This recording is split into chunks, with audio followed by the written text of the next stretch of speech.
Salam and peace. This is Imam Abdul Malik Mujahid, and you're watching Muslim Network TV.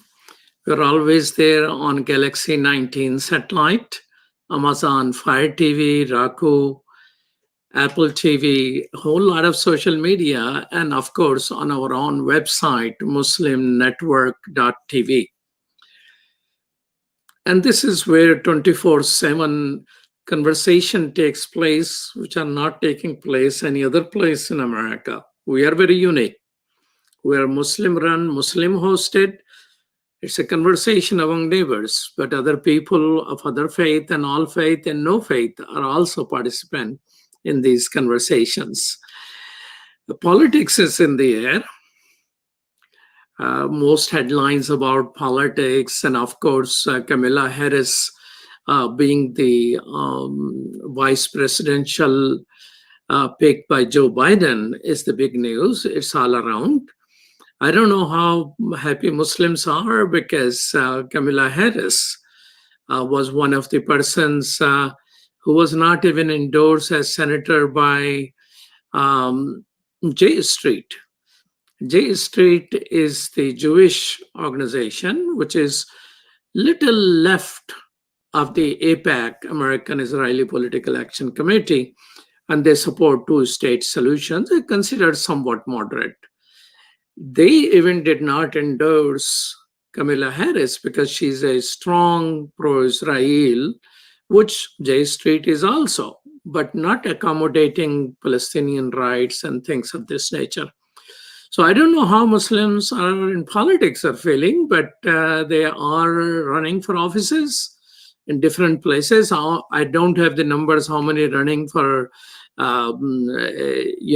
for nobody for Senate, definitely, but how many running for Congress and other smaller offices. Rashida Tlaib, who won last time just by 900 votes, in a several party, this time was facing a real strong one-to-one competition.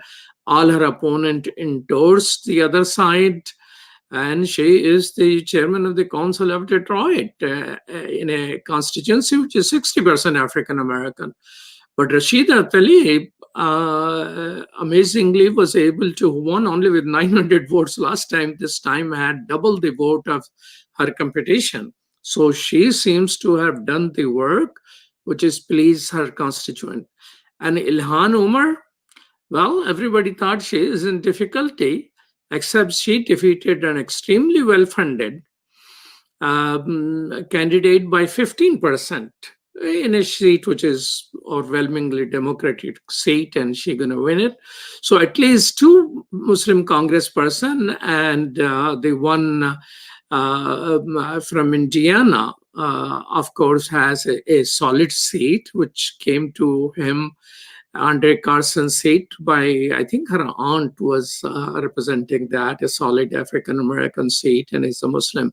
So a very diverse two Muslim women and one man. And we're about to see, and we're going to talk with her, another Muslim woman is running, and it's likely she's going to win.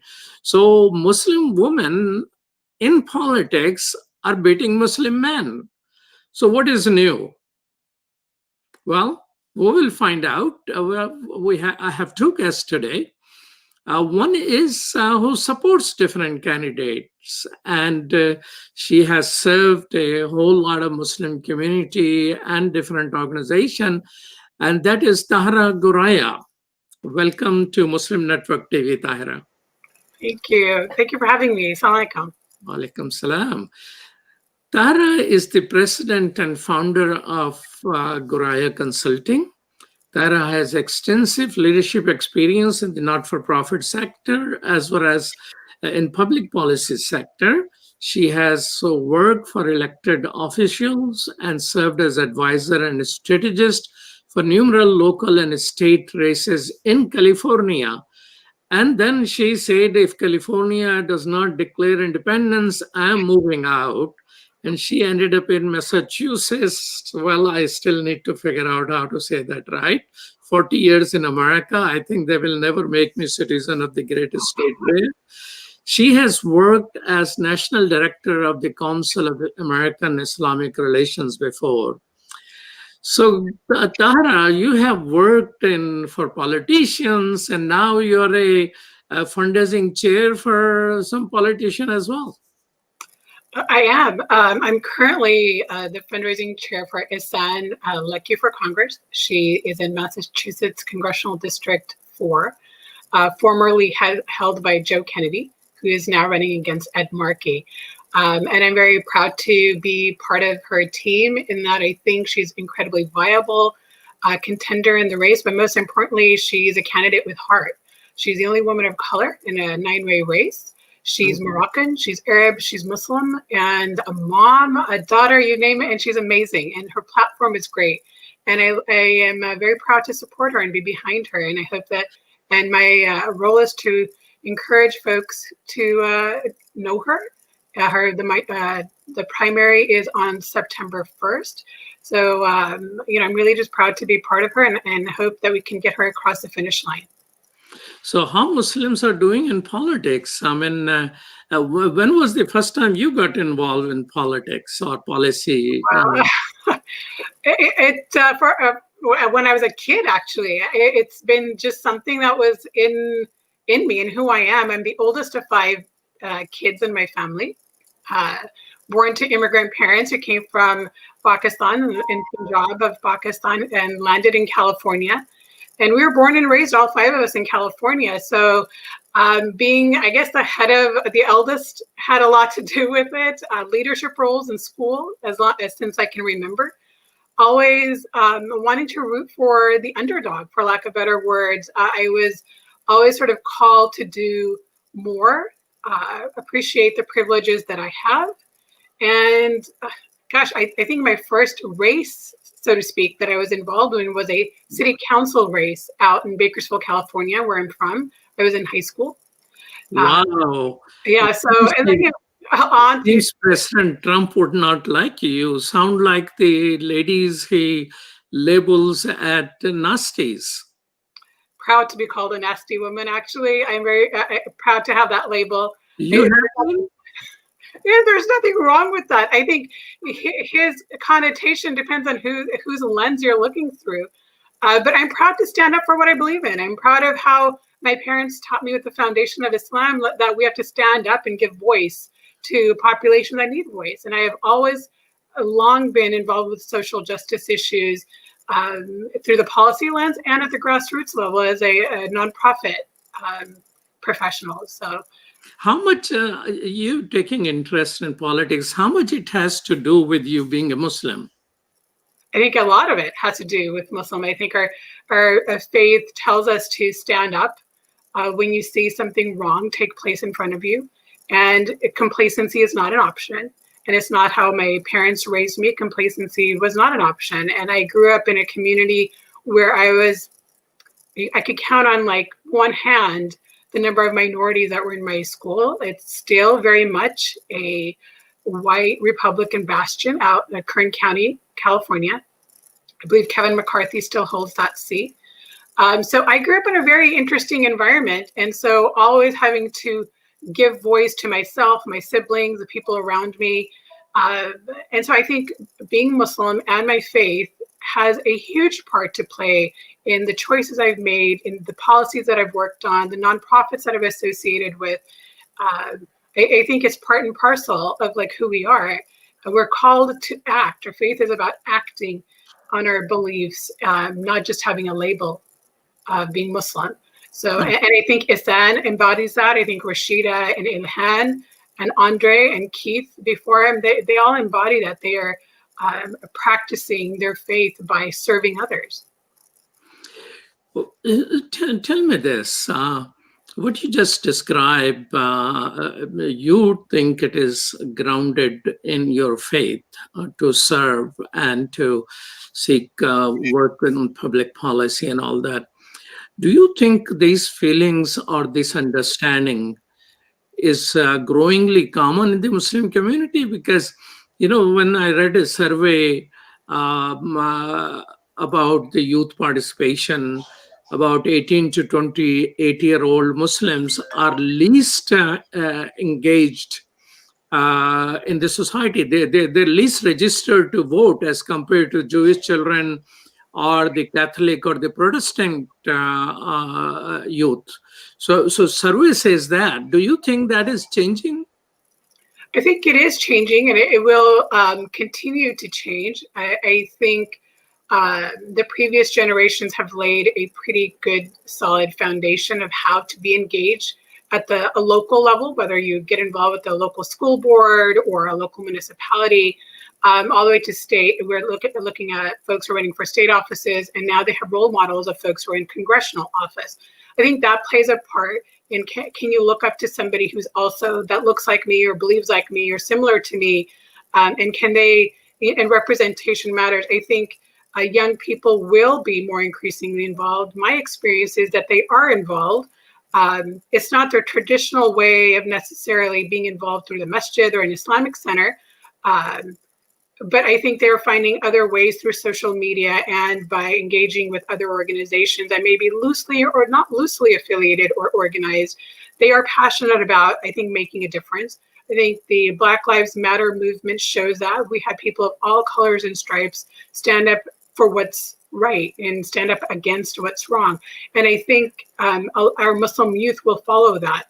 I am not completely familiar with the survey that you're citing, but I am not entirely surprised. I think it will take us time, but I'm very hopeful. I mean, the youth I see that are involved and the youth that I read about and hear about are just doing amazing work, and they're doing it on their own. They're not necessarily, affiliated with any one organization or a masjid. They kind of just get up and do it and make partnership with their colleagues in high school or college and just mobilize. And so I am seeing Muslims on almost every issue area at this point. There was a time 10, 15 years ago when I used to feel like the lone person walking into a circle or a meeting or on the Hill, but now it's very different.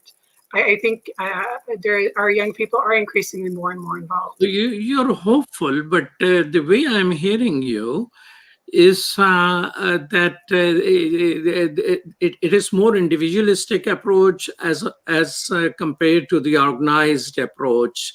So that is good old Americanism, the individualism, and well, I'm going to do what I want to do, and I will run for this, I will do that.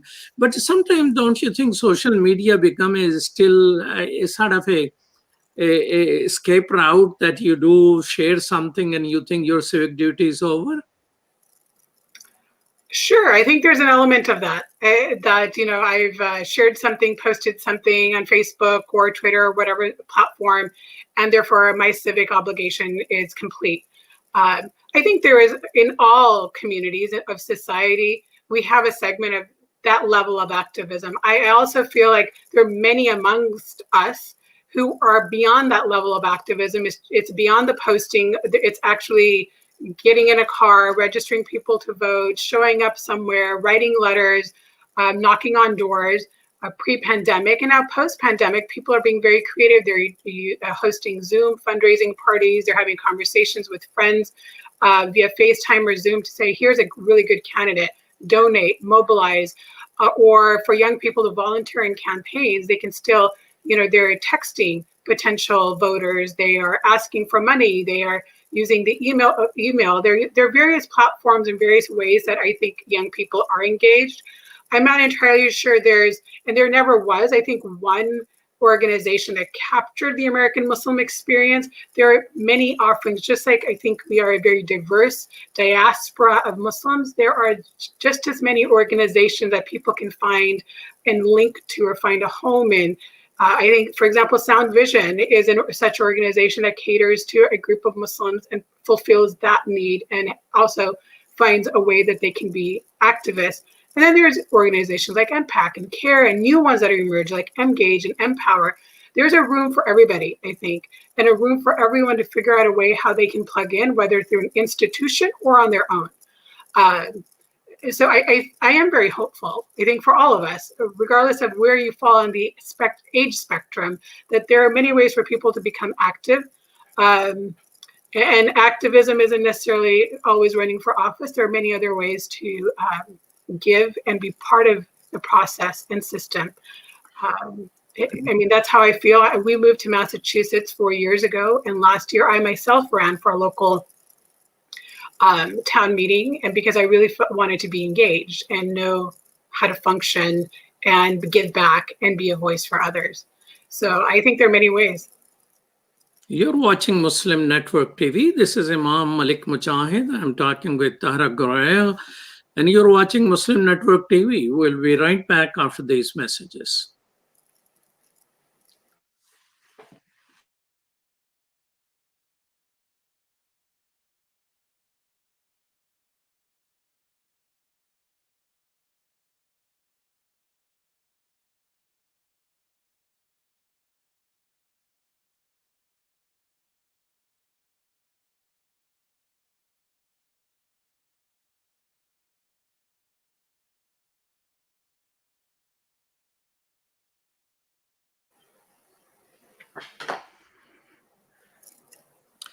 Welcome back to Muslim Network TV.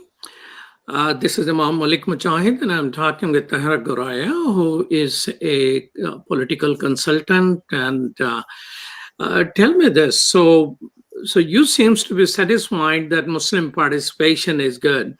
Now, Muslims, in a large number, it seems, I don't have statistics, supported Bernie Sanders, Senator Bernie Sanders, as the presidential candidate, and in part because he had a more justice type of a stand in the international issues like Palestine or Kashmir, as well as good domestic justice focus issues.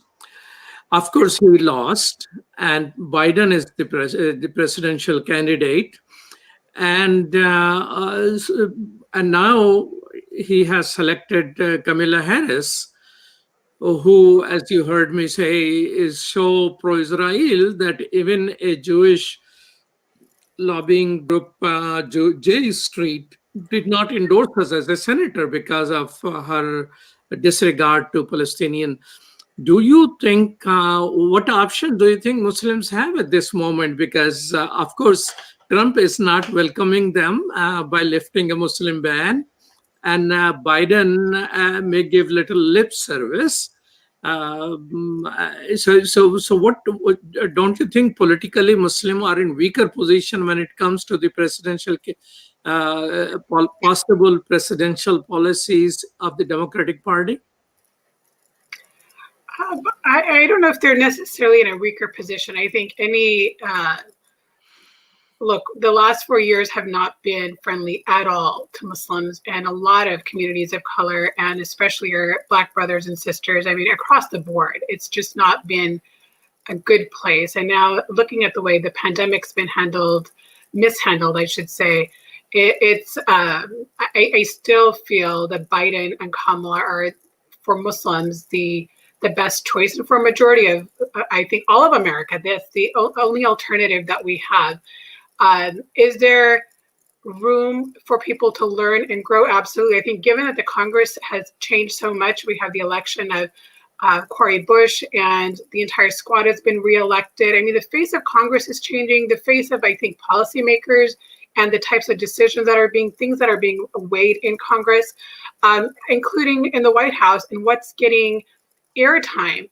I think that there's been a strong message sent via some of these elections recently, and the re-elections of Ilhan and Rashida and others, is that the pro-Israel money and some of the AIPAC dollars really don't speak a lot, as politics as normal or as what they used to be is not quite there. It's a new day. It's a different day. And that means, I think, for Biden and Kamala also to learn and see from their colleagues what's happening. And I think they will have to, at some point, reframe their agenda and their issues. So I'm hopeful that things will be better. They're not good today for anybody. But I think with Biden and Kamala Harris, I think they will be better. I think they will be much, much better. And I'm hoping that with their election, not only will it be a brand new day for America, the way sort of it should be, but then Biden and Kamala also have their own work to do. They're not perfect candidates, they as individuals or as a team, but they are the best and most qualified team that is presented before us as we speak. So I am on the camp of let's not tear them apart as individuals or candidates. I think that this is the best and viable option we have. They are very professional. They're very great at what they do. And, between now and November 3rd, we just need to get them elected. I think it doesn't serve us, either Muslims or the community at large. I've seen a lot of debate since yesterday, since the announcement of Kamala Harris as vice president. Oh, she's good at this, she's bad at that, she's good at this, she's et cetera, et cetera. I think we just really, all of us, including Muslims, just need to get to work and get them elected, period. I am very confident that inshallah, after November 3rd, when they are in office, it'll be a much better day for everybody, including our community, versus another 4 years with Trump. So that's my take on it. So you seem like you're a Democrat, right? I am. Okay. Were you at any time a Republican? I was. You were? I was. I was born, like I mentioned, I was born and raised in Bakersfield, California, and that is, my parents were Republican. I think I voted, my very first election may have been a Republican vote. I can't quite remember. But quickly, as I got more involved and engaged and learned more about the policy formats and the issues, the policy platforms, I changed, as did a lot of, I think, American Muslims, because we are traditionally socially conservative, and over time have learned that we tend to identify more closely to the Democratic Party. And I'm hoping over time that the Democratic Party also fully embraces the American Muslim, not only the values we hold, but some of the issues that we care deeply about, the domestic and the international issues. And I do think it's just a matter of time. I see a great progress in the types of discussions and conversations taking place within the Democratic Party. Everything takes time, and there is an established way of doing business currently, but we have new folks. We have new people who are helping educate their colleagues. And I think with the election of Ihsan and others, we're looking at slowly more and more people adding to the mix. How do you think Republican lost Muslim votes? This is a long conversation and debate to be had. I think there were a lot of factors I think played into that. I think we got a lot of lip service, not a lot of action. I think there was some, I think the wars also played a big part, whether you talk about the first Iraq war or the second Iraq war, then post 9/11, and how Muslims really felt isolated and targeted instead of being part of the conversation or being included as part of the solution. We were automatically considered on the outs and the target as the source of the problem. So I think there were a lot of multiple factors that played into the mass conversion, so to speak, of American Muslims from one party to the other. I think a lot of the younger generations, maybe even my generation and younger, were already Democrats. I think it's my parents' generation and older who came in as Republican, as immigrants, and they kind of identified more closely with the social agenda. So I don't think there's one single factor. I think there were multiple factors over a course of time. Okay. And the coffin was nailed by the Muslim ban, probably. Tell me this, many people, we got just 1 minute left, so a brief answer to my question. Many people who work as a consultant or a staffer for different politicians eventually run for office. Do you plan to run for office? Well, I already did once last spring for a small local office. I don't rule it out. I mean, inshallah, one day, if the time is right for my family and myself, maybe I will consider it. Yeah, so I have not ruled it out. Well, thank you so much for your time, Tahra Goraya. Tahra Goraya is president and founder of a consulting firm, and she is a fundraising chair for a congressional candidate, and she has served as the national director of CARE. Thank you so much. Thank you. We'll be right back after these messages.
Assalamu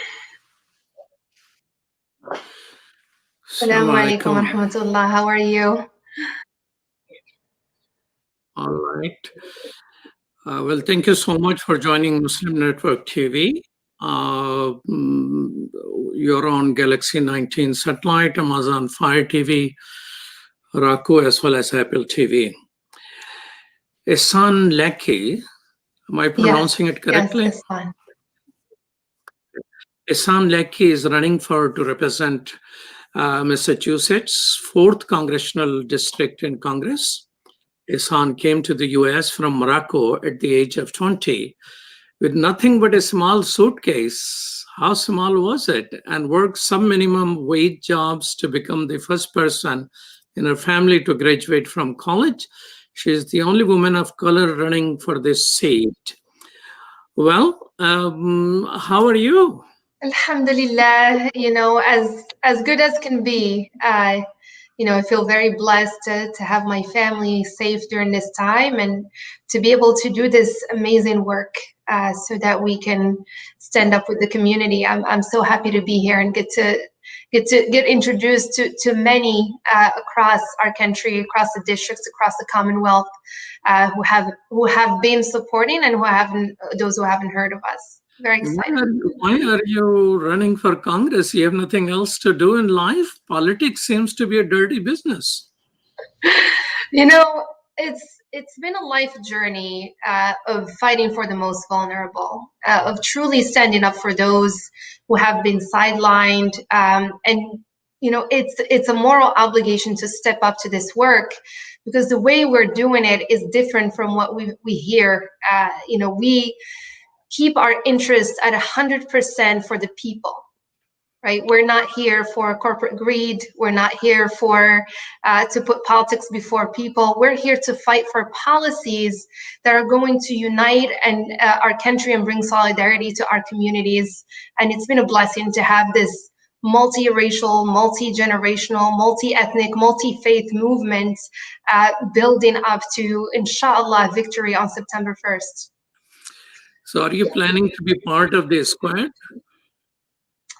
I think the squad is big. I think you're part of the squad. I'm part of the squad. They have led the charge on so many policies that weren't actually understood or seen by other members of Congress who don't come with the lived experiences.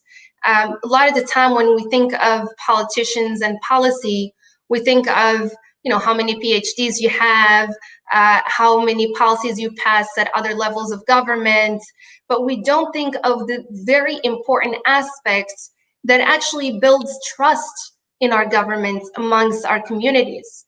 And that aspect is what are our lived experiences? Have we struggled through poverty? Have we struggled through fighting for human rights? So have we been affected by international policies that affected our communities? These are things that matter, so that when we are in the policy making table, we are reflecting the needs based on what we felt in our personal lives, and we have a deeper understanding of representing the communities that have been sidelined. So as a Democrat, probably you're supporting presidential candidate, Vice President Biden, right? Absolutely. I can't wait to get Trump out of office. Okay. Yeah. Well, he is taking money from corporate PACs and lobbyists. Why don't you follow your leader? We have to hold our leaders accountable. We have to push our leaders to do the right thing. And as you understand, it takes collective power and it takes an individual commitment to get rid of corporate money in our politics. This is a generational struggle in our country. And what we see is that the working class have been suffering for way too long. And I say this both as somebody who has, been through that struggle of being paid poverty wages, mopping the floors in the restaurants and pushing the strollers of the babies. And I say that not because I don't like mopping the floors. I grew up in Morocco and my grandmother taught me how to mop the floors and do a good job. No matter what job I have pride in that job. But what I don't have pride in is being paid poverty wages, facing sexual harassment and not being protected as a worker, is being in the richest country in the world and being poor. That is unacceptable. And it's, in our values as Muslim people in particular, we believe that we have to do everything we can to abolish poverty. That it's in our responsibility to change our laws and to change our regulations so that we protect the working class.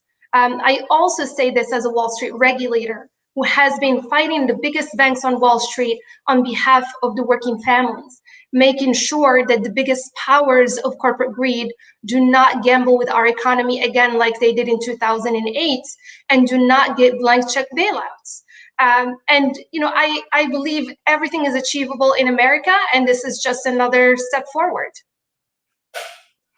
Wow, everything is achievable in America. Well, you are one hopeful person, it seems. Why then people are marching and dying on the streets? Well, this is not, listen, if you don't have hope in your heart, you can't get up in the morning right now, right?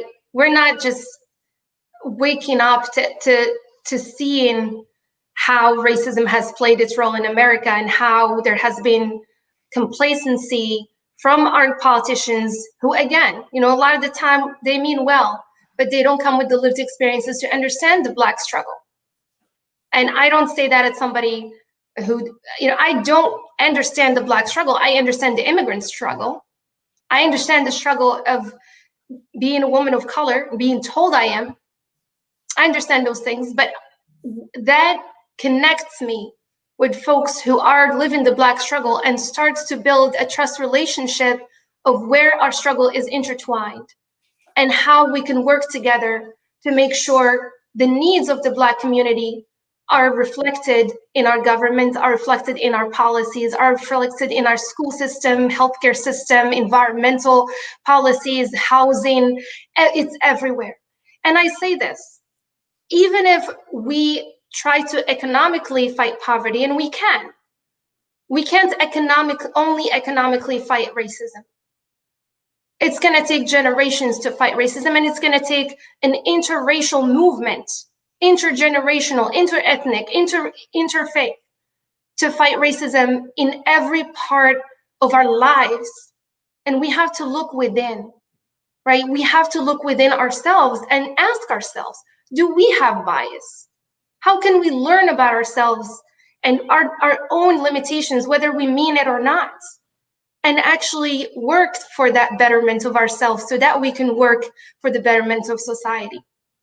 And so I have hope, and that hope is what keeps me going. Okay, so let's remain hopeful. So you are about to win, right? Say that again? So with hope, you are running with hope. Now, how many opponents do you have, and what are the demographics of your constituency? So, with hope comes also action. We have to have action behind our words.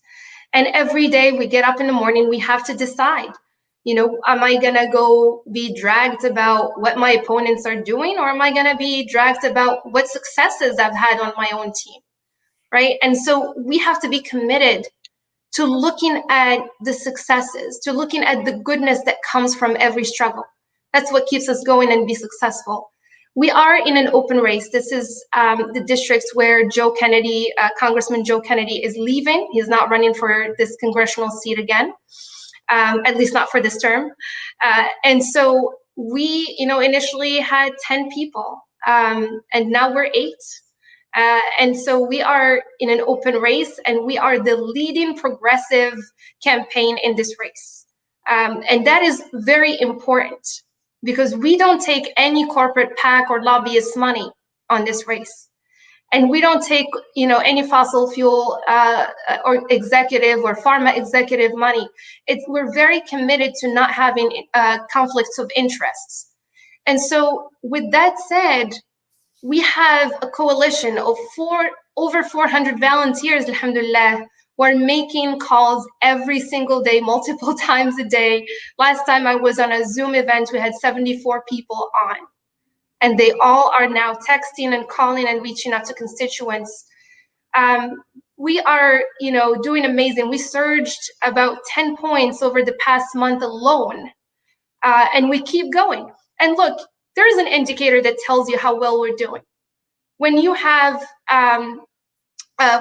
people like Carlson from Fox News calling on you and saying anything about you, that means you must be doing right? When you are receiving that level of hate on national TV, of being called somebody ungrateful, of being called that this is not my country, we're seeing these repeats, right? It's like it's repeating itself. We've seen this happen to Sister Ilhan and Sister Rashida, being told, go back to the country where you came from. This is our country, and we're going to claim our power, and we're going to claim our space, and we are doing it right now. And we stand unapologetically in the name of justice and in the name of the most vulnerable, to fight for them and for their needs.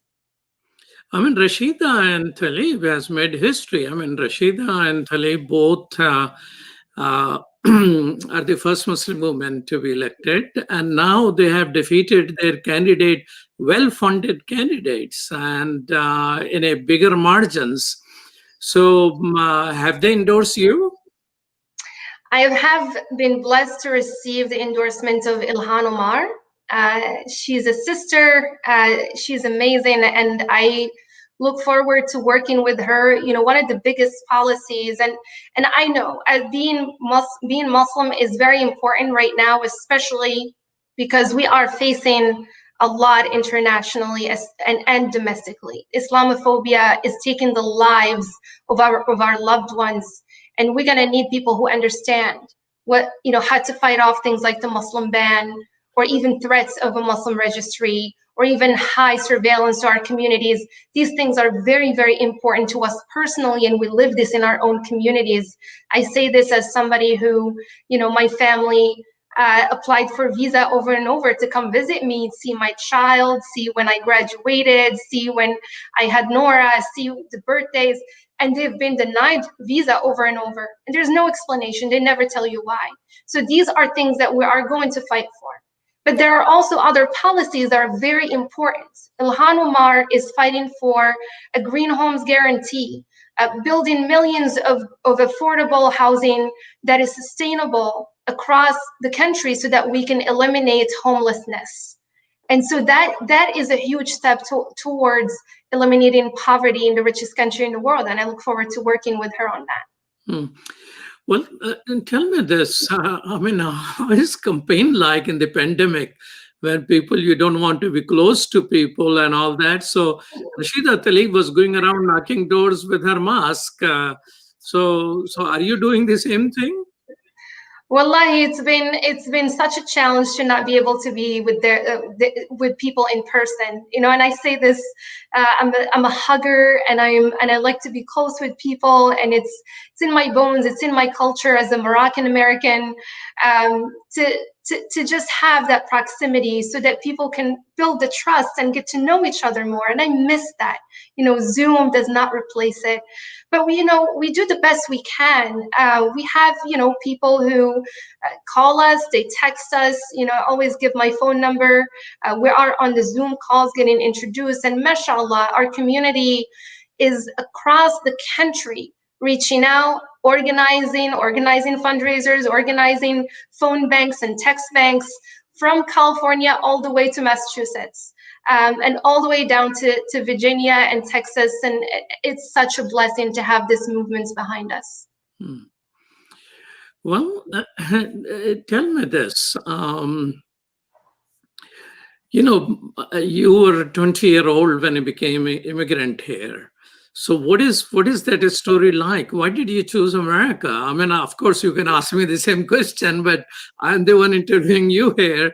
Why did you decide to come to America? Most of the Moroccans go for France, which is close by and former colonial power, I guess. That's right. Coming to America was a dream of mine since I was a little girl. I wanted to live in freedom. I wanted to have freedom of identity. I wanted to have freedom of religion, freedom of speech, especially meant so much to me coming from a family that's been, affected by the secret police. I have an uncle who was brutalized in the 70s, and growing up, I've seen him with his mental health challenges and how that had wrecked his family. And so I wanted to be in a country where I can stand up to my own politicians and where my vote matters and where civic participation is encouraged. I wanted to be in a country where I can have economic opportunity so that I can also help my family in Morocco, help them get healthcare, help them get an education. And, I lost my dad when I was only 13. He was a public school teacher, Allah yarhamu. And he really, he was my hero, and it broke our hearts, all of us, to see him go. He was also the main breadwinner. So one of us had to step in. I have 3 older brothers, and I help as much as I can. I don't come from connections, and I don't come from money. Therefore, getting a visa to go to Europe was not even an option for me. I'm just a normal girl that you can walk by and not even notice in the street in Morocco. And our family is very humble. But this is what America is about. It's about that belief that we can do anything here, that we can achieve anything here, and that we can have a true democracy. But we also have to realize that that's not a given, that anyone who comes here, as like people before us, have that obligation, that moral obligation, to build in the good and to fight for this democracy and for our basic human rights. That's what I'm doing this work.